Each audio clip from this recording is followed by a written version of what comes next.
दोस्तों, आज पेश है सुनहरी मछली मनोज कॉमिक्स की। ये कवर चित्र है।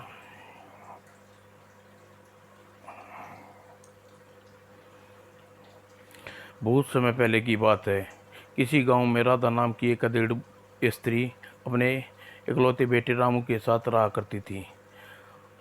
बहुत गरीब होने के कारण वह दूसरों के घर में बर्तन मांजती और झाड़ वह रामू के को पेट भरा करती थी। अपना रामू का पेट भरा करती थी। लेकिन राधा परिश्रम होने के साथ साथ बुद्धिमान और खर्च करने के बाद भी कुछ पैसे बचा कर उन्हें जोड़ती रहती। न जाने कब मर जाऊं, एक बचत एक दिन रामू के काम आएगी। एक दिन जब उसने जमा किए गए पैसे गिने तो ओह, 8 रुपये हो गए। रामू को कोई छोटी मोटा काम करने धंधा करा सकती हूँ। उसने रामू को बुलाया। क्या रामू, क्या बात है माँ, आज तुम बहुत खुश नजर आ रही हो। बेटे, मैंने तुम्हें एक एक पैसे जोड़कर कुछ रुपए इकट्ठे किए हैं। बूढ़ी हो चुकी हूँ, न जाने कब चल बसूं। तू एक काम कर, ये 20 रुपये ले जा और एक छोटा मोटा काम धंधा कर ले। वाह, मैं खुद यही चाहता था माँ, तेरा दुख अब मुझसे देखा नहीं जाता। और 20 रुपये लेकर रामू को छोटा मोटा व्यापार करने के लिए घर से निकल पड़ा। माँ ने छोटे मोटे धंधे के लिए कहा है, लेकिन कौन सा धंधा करूं? चलो शहर जाकर पता देखता जाएगा। और बाहर पहुंचने पर वह एक स्थान पर मेला लगा था, दिखाई दिया। शायद यहाँ कोई धंधा सुझाव आ जाए। मेले में जैसी दुकानें देखने के पता रामू अंत में पशुओं की दुकान के सामने गया। वाह, कितने प्रकार के पशु हैं।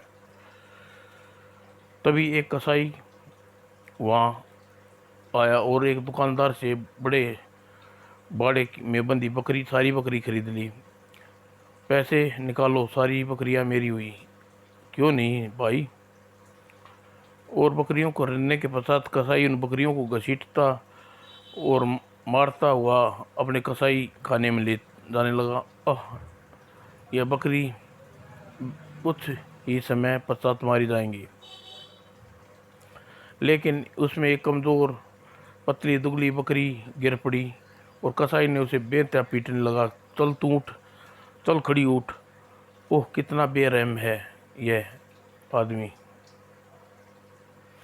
रामू से देखा ना गया। भाई, यह बकरी को मत मारो। यदि चाहे तो कमज़ोर कमज़ोर बकरी के मुझे दे दो। अच्छा, बड़ा दया आ रही है। निकाल 20 रुपये। झट से तैयार होगा। लो, गिन लो, पूरे 20 रुपये हैं। ठीक है, जाओ ले जाओ।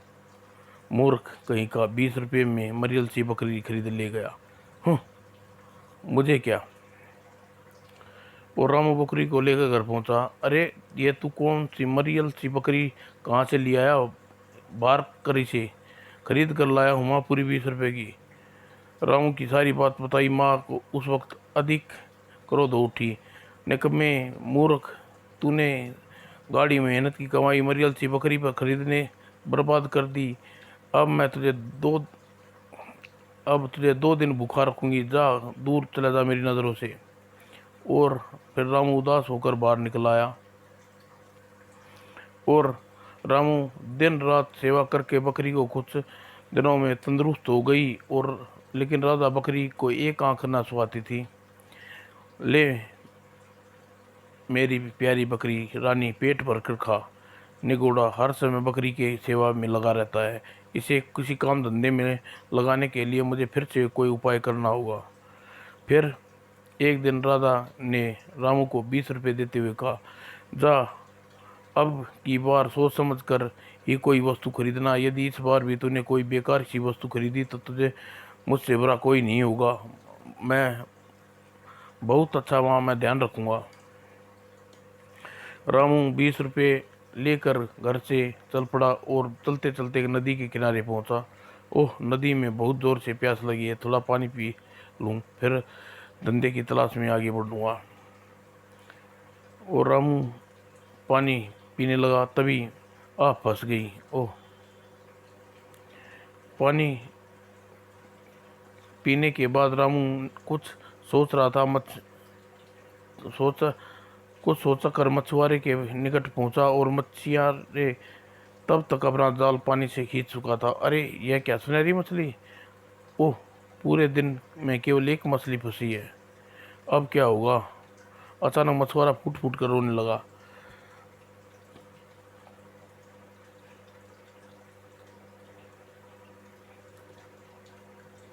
अरे, इसे क्या हुआ? यह क्यों रो रहा है?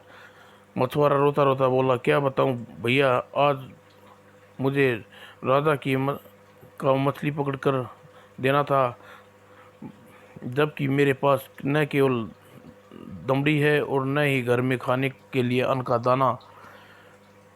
तिल तिल कर पूरे दिन मुझे एक छोटी सी मछली हाथ लगी है। अब तुम्हें ही बताओ, मैं इस मछली का क्या करूं? इसे राजा को दूं या अपने परिवार का पेट भरूं? अगर मैं अगर अगर कर नहीं सकता तो राजा मुझे फांसी पर लटका देंगे और कोड़े से पिटवाएगा। ओह! मछुआरे की बात सुनकर रामू को उसके बड़े दया आई। तुम एक काम करो भाई, ये 20 रुपये रख लो और यह मछली, सुनहरी मछली मुझे दे दो। आह! तुम कितने अच्छे भी हो बेटा, ईश्वर तुम्हें भला करे। और इतने 20 रुपये की रामू मछली सुनहरी मछली बेचकर मछुआरा खुशी खुशी अपने घर लौट गया। और रामू उस सुनहरी मछली को लिए खुशी से घर लौटा। क्यों क्यों बेटा, 20 रुपये में क्या व्यापार कर कितना धन कमाया? माँ, मैं एक दुखी मछुआरे की सख्त आवश्यकता थी, रुपए की सख्त आवश्यकता थी, मैंने उसे 20 रुपये उसे एक मछली खरीद ली। रामू का सारा किस्सा सुनकर उसकी माँ सिर पीट लिया। है नाच पीटे, तूने यह क्या किया? माँ ने खूब डांट पिलाई, लेकिन रामू खामोश रहा। हे भगवान, न जाने कब अकल आएगी इसे। माँ के जाने के बाद रामू सुनहरी मछली से पानी के भरे एक मर्तबान में डाल दिया। ओह! मछली की तैरती हुई कितनी प्यारी लग रही है सुनहरी मछली। और रामू सुनहरी मछली और बकरी को बहुत सारा ध्यान रखता था, जबकि माँ बकरी के साथ साथ सुनहरी मछली को भी एक आंख न भाती थी। हे भगवान, क्या करूँ? इस बकरी दूध दे बक न बकरी दूध देती है, न ही मछली इतनी बड़ी है कि इसे बेचकर कोई धन प्राप्त कर सकूं। एक दिन रा एक दिन रात को जब सख्त बीमार पड़ी तो उसने रामू को बुलाया। बेटा, मेरे पास केवल 20 रुपये बचे हैं, तुम कुछ काम कर नहीं सकती? इन 20 बचे रुपयों को कोई व्यापार आरंभ करो, ताकि हम दोनों का जीवन निर्वाह हो सके। रामू ने अपनी माँ को दिलासा देते हुए कहा, माँ, मेरी अच्छी माँ, तुम निश्चिंत रहो, इस बार मैं 20 रुपये का अवश्य ही कोई ऐसा व्यापार करूंगा जिससे दोनों जीवन आनंदपूर्ण व्यतीत हो सके। शाबाश बेटे, ले जाओ। रामू 20 रुपये लेकर घर से निकल दूर निकल पड़ा। मार्ग में उसे एक अत्यंत बूढ़ी औरत मिली जो फूट फूट कर रो रही थी। दादी माँ, तुम इस तरह क्यों फूट फूट कर रो रही हो? क्या दुख है तुम्हें? बुढ़िया ने कहा, बेटे, मटके बनाती हूँ और बेचती हूँ, लेकिन 4 दिन से मेरा कोई मटका नहीं बिका और आज तब से ही मैं भूखी हूँ। इन्हीं बताओ, अपनी किस्मत पर रोऊं नहीं तो क्या करूँ? सुनकर बुढ़िया पुनः फुट फुट कर रोने लगी। रामू के मन में एक बार फिर पसीजा, तुम रो मत दादी माँ, यह 20 रुपये रख लो और मटका मुझे दे दो। ईश्वर तुम्हारा भला करे बेटा। बुढ़िया ने 1 रुपये के मटके के 20 रुपये बुढ़िया 1 रुपये के मटके के 20 रुपये लेकर चलती बनी। बेचारी बुढ़िया अब कुछ दिनों तक पेट भरकर भोजन कर लेगी। और अगले ही पल रामू मटका लेकर घर की ओर चल पड़ा। आखिर 20 रुपये भी बेकार कर दिए। माँ जरूर गुस्सा करेगी, लेकिन क्या करूँ, मुझसे किसी का दुख नहीं देखा ना गया। और रामू इतनी जल्दी घर लौटे देख राधा धड़कते दिल से पूछा, बेटा क्या किया तूने 20 रुपये का? कोई व्यापार समझ में आया? यह मटका कहाँ से उठा लाया? रामू ने सारी कहानी सुना डाली। बोला, माँ, दादी माँ, अम्मा का दुख देखा नहीं गया था, 20 रुपये के बदले यह मटका लिया आया। आह, क्या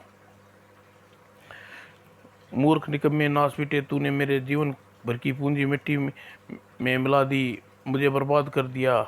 हम भूखा मरना पड़ेगा, मुझे माफ़ कर दे माँ। आह आह।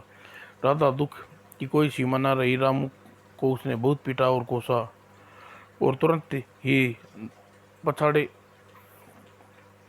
में क्या हो गया? इतने रुपये क्या हो सकता है? रुपये लौट कर नहीं आ सकते। वह अधिक बीमार होती चली गई और एक दिन, हे प्रभु, हे ईश्वर, मुझे उठा ले। नहीं माँ, ऐसा मत कह। यदि तू मुझे छोड़कर चली गई तो मेरा क्या होगा? और बीमारी की और बेरोजगारी के कारण धीरे धीरे घर के बर्तन भाड़े बिक गए। सब कुछ दिनों में बाद फाके करने की नौबत आ गई।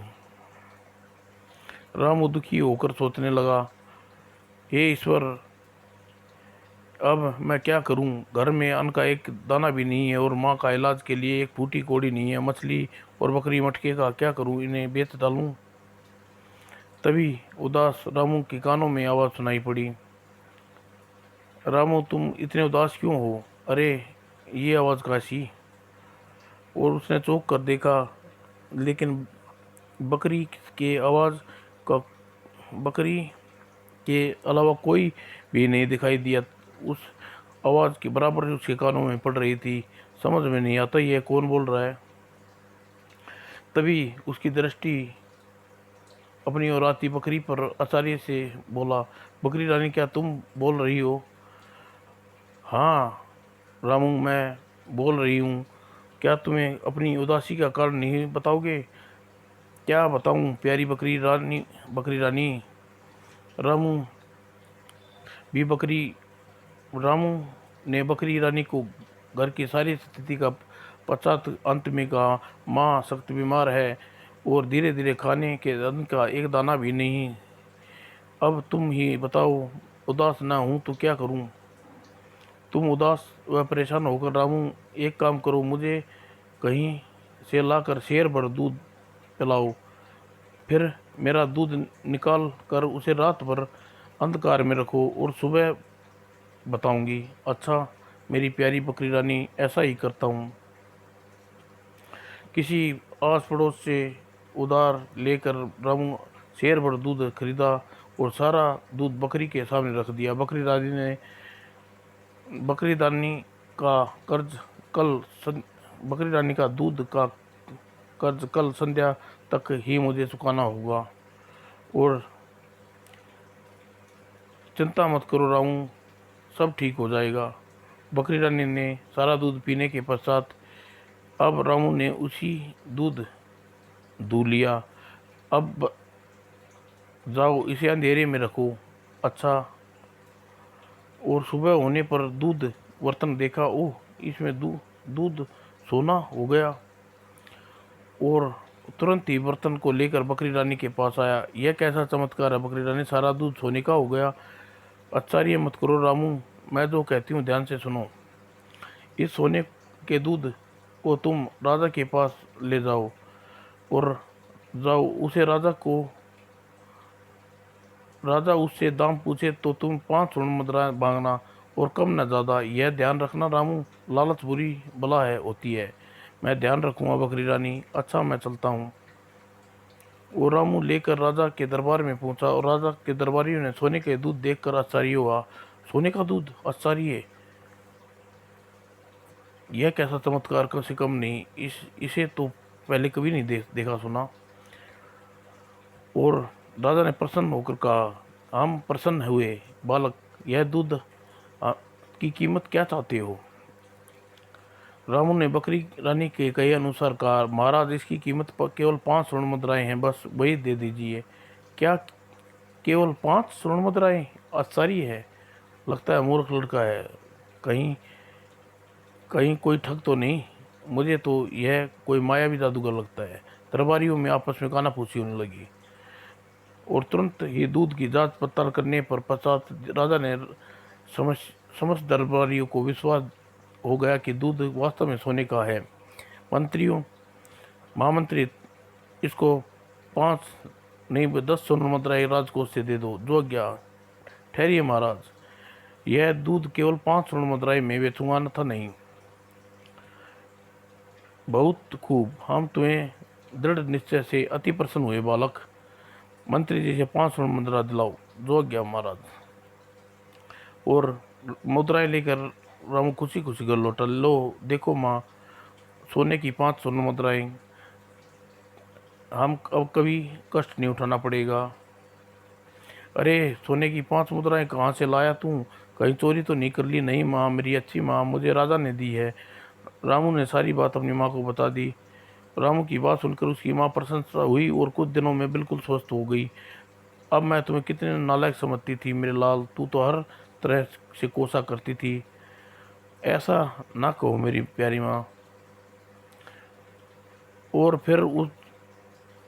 फिर उसके घर में कोई कमी नहीं रही। बकरी रानी रामू को दूध लाता और उससे दूध निकालता और राजा उस और उसे राजा को देख मंत्री के 5 स्वर्ण मुद्राएं प्राप्त कर लेता। धीरे धीरे रामू गांव का सबसे धनिया व्यक्ति बन गया। माँ काश गांव के सभी के पास ऐसा मकान होता। आह, भाग्य, यह भाग्य की बात है बेटा। और रामू हृदय में दयालुता और नेकी अब भी थी। वह अपने द्वार पर आने वाले दीन दुखियों को कभी निराश नहीं लौटता। ईश्वर तुम्हें सदा सुखी रखे बेटे। अब मैं बीज खरीद कर खेत बो सकूंगा। एक दिन रामू अपने आलीशान घर में बैठा भोजन कर रहा था कि सब कोने में महीन सा आवाज़ पड़ी, रामू रामू। अरे कौन है पुकार रहा है मुझे? रामू ने इधर उधर देखा तो तुरंत ही मछली दिखाई दिया और सहसा उसकी ओर दृष्टि पड़ी और सुनहरी मछली वाले बर्तन पर उठी। अरे रामू यह तुम्हारी मछली रानी बोल रही हूँ। अरे ओ मछली रानी। रामू तुरंत उठकर मछली रानी के पास पहुंचा। कहो मछली रानी, तुम क्या कहना चाहती हो? तुम्हें बोलने देख मुझे बड़ा आश्चर्य हुआ। कहो मछली रानी, क्या चाहती हो मुझसे? तुम एक नेक और दयालु इंसान हो रामू, क्या मेरी एक बात मानोगे? मैं मुझे अपने माता पिता से बिछड़े काफ़ी समय हो गया है। वे मेरे लिए दुखी होंगे। यदि तुम वापस नदी में छोड़ आओ तो मैं वादा करती हूँ बुरा वक्त पड़ने पर तुम्हारी मदद करूँगी। रामू का स्वभाव और दयालु था, परंतु तुरंत ही रानी को लेकर नदी की ओर चल पड़ा। तुम्हें यह बात मुझे पहले क्यों नहीं बताई मछली रानी? मैं तुम्हें तुम्हारे माता पिता के पास पहुंचाकर मुझे खुशी होती। तुम्हारे पास रहने कर मुझे अच्छा लगा था रामू। और नदी किनारे पहुंचकर उसने मछली रानी को यानी मछली को नदी में छोड़ दिया। रामू धन्यवाद रामू, जब कभी मेरी सहायता हो तो अवश्य पड़े तो 3 बार मछली रानी कहकर पुकारना। जहाँ भी होंगी तुम्हारे पास चली आऊँगी। सुंदर, बहुत सुंदर मछली रानी। और इधर रामू की बढ़ती लोकप्रियता, नेकी और अमीरी की चर्चा देश के अन्य धनी लोगों में भी ईर्ष्या का होने लगी थी। सुना भैया, यदि रामू का यश इसी तेजी से बढ़ता रहा तो एक दिन हम तबाह और बर्बाद हो जाएंगे और महाराज की आंखों का तारा बन जाएगा। लेकिन हम क्या करें? किसी तरह राजा को उसके विरुद्ध भड़का दिया जाए, हमारे मार्ग का कांटा आसानी से साफ हो जाएगा। लेकिन राजा को रामू के विरुद्ध भटकाना आसान काम नहीं। यह काम आसान नहीं, ज़्यादा मुश्किल भी नहीं है, क्योंकि यदि हम किसी तरह राजा को विशेष दरबारियों में यह चर्च अपनी ओर मिला लें तो यह काम आसान हो सकता है। वह तरकीब तो शानदार है। तो हम तैयार हैं। तो फिर चलो इस मैं बेकार में कुछ राज दरबारियों को मिलाते हैं। और अपनी योजना से वे राजा की कुछ विशेष राज दरबारियों को मिली और उन्हें ढेर सारा धन उपहार देने के बाद रामू महाराज को धोखा दे रहा है श्रीमान, जरूर उसके साथ कोई चमत्कार किया है, लेकिन उसके हाथ में कोई चमत्कार लगा है। आप लोग महाराज से सावधान कीजिए। सभी दरबारियों ने को दरबारी मिले उपहार और वशीभूत होकर उनके भड़के में आ गए। और यदि ऐसी बात है तो हम लोग निश्चित रहिए, आज ही हम महाराज को सारी स्थिति अवगत करवाएंगे। हाँ, महाराज को जरूर मालूम होना चाहिए आखिर सोने का दूध वह रोज कहाँ से लाता है। और उन्होंने राजा के कान भरने शुरू कर दिया। महाराज, यदि रामू इस तरह रोज सोने का दूध आपको बेच कर 5 स्वर्ण मुद्राएं लेता रहा तो यह दिन रोज कुछ खाली हो जाएगा। और दूध का क्या भरोसा, क्या पता वो एक दिन सोने के दूध की बजाय साधारण दूध हो जाए और फिर इस तरह बिना धन राज का ठप हो जाए। हाँ महाराज, जब तक आप उसकी साख गिर जाएगी तो किसी को आप पर विश्वास न रह जाएगा। राजा को उचित राजा महाराज उचित यही होगा कि उस लड़के को मालूम किया जाए वह सोने का दूध कहाँ से लाता है। यदि वह दूध आने का सूत्र हमें मालूम हो जाए तो आपको धन व्यर्थ में करने की आवश्यकता नहीं होगी। और उसने भड़कावे में आ गया। आप लोग ठीक कहते हैं। यदि आज तक मूर्खता में न हाथों ठगा जाता रहा, उसे बुलावा भेजे और सोने के दूध की जगह कहाँ से लाता है, यह मेरे लिए उतना ही जरूरी हो गया है। महाराज की जय हो। महाराज दीर्घायु। और राजा ने तुरंत सेनापति को बुला कर आदेश दिया, जाओ आज रामू को उसकी माँ को पकड़ कर लाओ, आज हमारे सामने पेश करो। जो आज्ञा महाराज। उधर सैनिक रामू के घर पहुंचे। चलो, महाराज ने तुम्हें बुलाया इसी समय। महाराज ने, लेकिन क्यों? यह सुनकर यह वहीं चलकर मालूम हो जाएगा सैनिकों, इसलिए चलो इसे।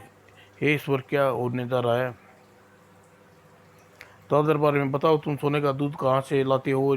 और यदि ठीक ठीक उत्तर न दिया तो माँ बेटी का सिर धड़ से अलग कर दिया जाएगा। नहीं, दया कीजिए महाराज। नहीं,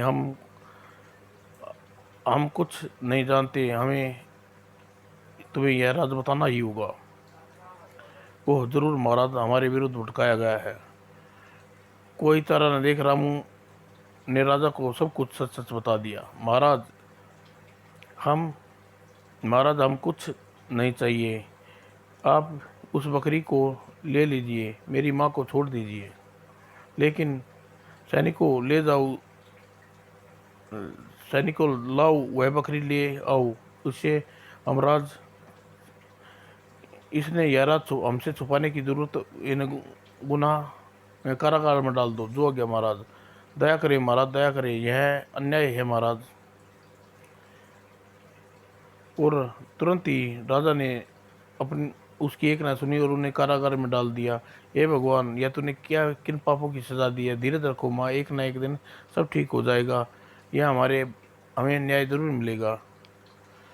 और इधर अपनी योजना में सफल होते देख राज दरबारी और सेठों ने खूब जश्न मनाया। मुबारक हो, आखिर रामू का भेद खुल गया।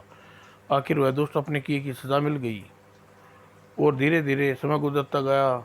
अचानक देश में भीषण अकाल पड़ा। नदी नाले तालाब सब सूख गई और भीषण गर्मी के कारण धरती चटकने लगी। पेड़ पौधे सूख गए।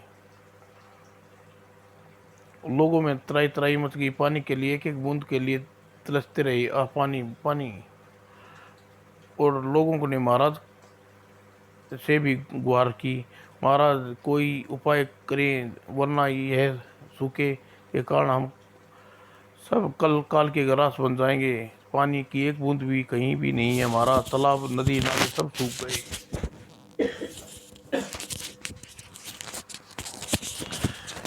हमारे पशु दम तोड़ रहे हैं महाराज।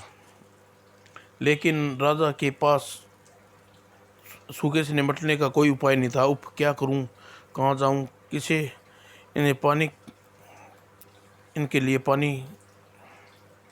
राजा के अकाल का कोई उपाय न होता तो प्रजा धीरे धीरे आक्रोश फैलने लगा। महाराज, अवश्य ही कोई पाप किया है, इसके कारण बार बार वर्षा नहीं हो रही। लगता है आज तक हमारे देश में अकाल नहीं पड़ा। कहीं ऐसा नहीं रामू के साथ अन्याय करने से यह हुआ हो।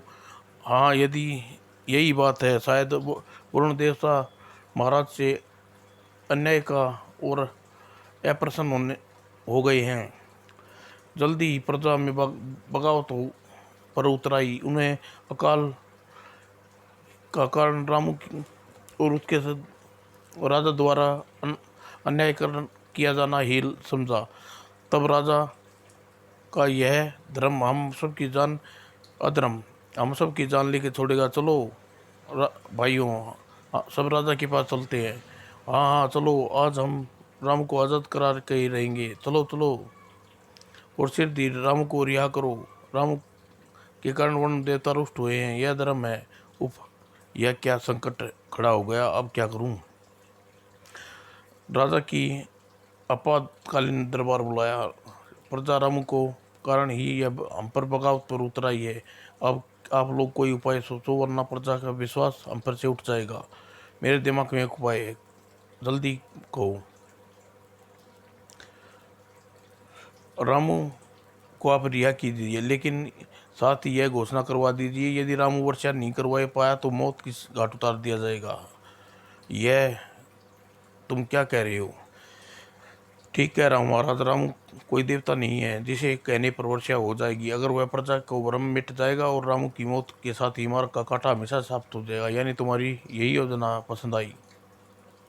और राजा ने प्रजा को वही घोषणा करवा दी कि रामू की अपनी शर्त से अवगत करवा दिया। साथ ही उसकी माँ को भी रिहा कर दिया गया। जाओ, महाराज ने तुम्हें आदेश पर तुम्हें रिहा कर दिया जाता है। और रामू अपनी माँ के साथ घर लौट आया। अब क्या होगा बेटा, धीरज रखो माँ। यदि हम सच्चे हैं तो ईश्वर हमारी मदद अवश्य करेगा। तभी ये दयालु, सुनो रामू। अरे ये आवाज़ कैसी, पता नहीं। अभी तो यह बकरी और मछली रानी भी नहीं है। तभी आवाज़ आई, मैं मटका बोल रहा हूँ राजा, बोल रहा हूँ, जिसमें तुम दादी अम्मा से खरीदा था। अरे वाह! अगले ही पल एक तरफ लुढ़कता उनके पास पहुंचा। रामू, क्या तुम मुझे अपनी उदासी का कारण नहीं बताओगे? तुम आश्चर्य में डूबा रामू ने सारी बात मटके को कह सुनाई। मटका बोला, तुम परेशान न हो रामू, कहीं से एक बूंद पानी लाकर मेरे अंदर डाल दो, फिर देखो मेरा कमाल। एक बूंद पानी लेकर कहाँ से आऊँ रामू? तभी रामू को मछली रानी की याद आई। ओह, हो सकता है मछली रानी इस संबंध में कोई सहायता कर सके। और रामू ने तुरंत मछली रानी को पुकारा, मछली रानी, मछली रानी। और रामू अभी मछली रानी तीसरी आवाज़ थी कि अरे यह क्या? ओह, मछली रानी आ गई। कहो रामू, तुम्हें कैसे याद किया? क्या मैं पानी की एक बूंद दे सकती हूँ मछली रानी?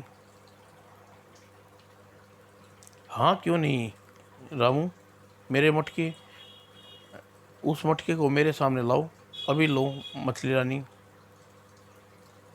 और रामू ने झट से मटके को मछली रानी के मुंह के सामने कर दिया और मछली रानी ने अपना मुंह खोला और मुंह से बूंद निकलने मटके के भीतर गिरने लगी। वाह रे वाह!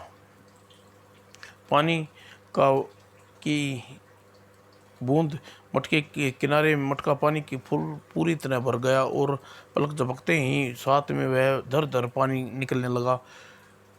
अच्छा, मैं चलती हूँ रामू। धन्यवाद मछली रानी, तुम्हारा यही एहसान कभी नहीं भूलूंगा।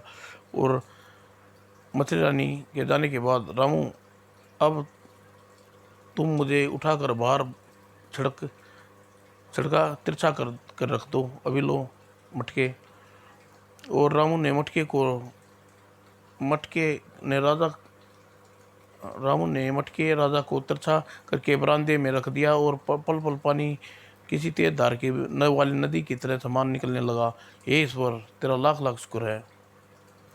और तब राह चलते लोगों ने तेजी से बहते पानी को देखा, खुशी से झूम उठे। वो पानी पानी और सिर दी, अरे यह पानी तो रामू के घर से आ रहा है, चलो चलकर की रामू के इस रहस्य का मालूम करते हैं। हाँ हाँ।